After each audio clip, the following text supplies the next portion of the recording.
Your brain has a system called the default mode network. It's what activates when your mind drifts. If your first thoughts in the morning are stressful, your brain locks in that emotional frequency. But if you intentionally guide it toward calm focus and gratitude, you create something scientists call neural priming, a mental setup that makes positivity your brain's default mode. That's what these next 5 minutes are for. Step 1. The 60-second reset. The first minute begins the second you open your eyes. Before touching your phone, before letting your mind jump ahead to work, just pause. Let yourself exist in that quiet, half-awake moment. Place one hand on your chest and breathe deeply. Inhale through your nose for 4 seconds, hold for 4, exhale for 4. As you breathe, whisper to yourself, "This is a new day. I get to start again." That phrase does something powerful. It interrupts your brain's habit of replaying yesterday's stress. It gently tells your nervous system, we're not behind, we're beginning. Here's the psychology behind it. Deep breathing activates your vagus nerve, a direct line connecting your brain to your heart. When it's stimulated, it lowers cortisol, slows your pulse, and sends a quiet message to the body. You're safe to start fresh. Most people rush through this moment, but this single minute determines the mental tone of your entire day. Step 2. The gratitude flash. Now that your mind is steady, it's time to shift your focus. Think of 3 specific things you're grateful for. Not the big things, those are easy. Focus on details your senses can touch. The pattern of light through your window, the sound of boiling water, the comfort of your blanket. Why small things? Because your brain doesn't fully believe vague gratitude. It believes what it can feel. This activates something called selective attention bias. In simple terms, your brain starts noticing more of what you practice focusing on. Each time you find one small joy, you reinforce that neural pathway. It's like training a camera lens to focus on clarity instead of chaos. Over time, this isn't just emotional, it's chemical. Your brain releases serotonin each time it recognizes gratitude. And the more you practice, the easier it becomes. That's how optimism is built, not by ignoring pain, but by expanding what's visible beyond it. Step 3. The micro movement. Next, we wake up the body. Because emotion lives in motion. Stand up, stretch, roll your shoulders. Do 10 jumping jacks, 10 squats, or dance for 30 seconds. Enough to get your blood flowing, not to exhaust yourself.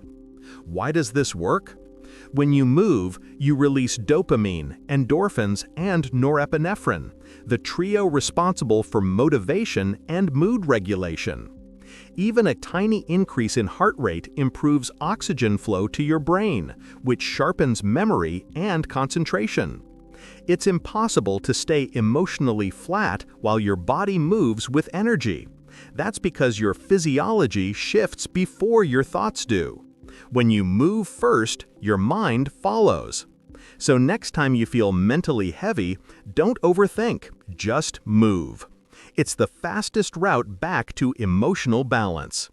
Step 4. The mental mirror. Now that you've reset your body and focus, ask yourself one small but powerful question. What's one thing I can do today to make life 1% better? Not 10 goals, not your 5-year plan. Just one small, measurable step. This question shifts your brain from helplessness to agency. It activates the dopamine anticipation loop, the system that rewards you for progress, not perfection. The reason it works so well is psychological. Our brains crave direction more than certainty. When you define a micro goal, you reduce mental noise and increase clarity, which lowers anxiety. So instead of waking up overwhelmed, you wake up with a clear signal. I'm in control of what happens next. And that 1%, over time, builds into unstoppable momentum.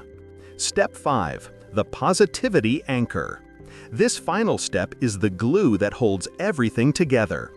After completing the first 4, say out loud or break down, "No matter what happens today, I choose to stay positive." This isn't blind optimism, it's emotional discipline. Positivity doesn't mean denying stress.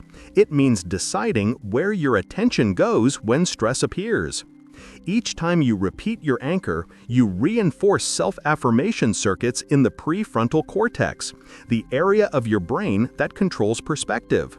It also quiets activity in the amygdala, which is responsible for fear and reactivity. In simpler terms, this habit rewires how your mind returns to calm. You're not avoiding chaos, you're learning to stay centered inside it.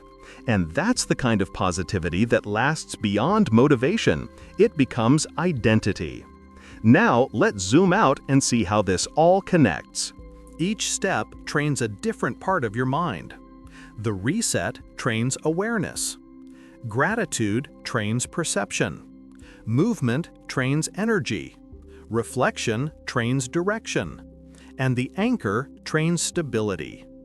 When repeated daily, they create what psychologists call a habit loop, a chain reaction where one small action automatically triggers the next. This is why consistency matters more than duration. You don't need an hour-long routine or a perfect morning plan. You just need 5 intentional minutes that belong entirely to you. Within a week, you'll start noticing the shift. Less overthinking, faster recovery from stress, and a quiet kind of confidence that doesn't depend on external wins. That's what happens when your mornings stop reacting and start reprogramming. You can't control how your day starts, but you can control how you start your day. So take 5 minutes for yourself. 5 minutes to breathe, move, and choose. Say it again one last time. I choose positivity. Because when you start your day choosing joy, the rest of the day quietly follows. And if this message helped you, share it with someone who might need a reset too. Because positivity doesn't just grow inside us, it grows when we pass it on. If you love exploring the psychology behind human behavior, subscribe to Educated Wonder, where we don't just scroll through people's lives, we decode their minds.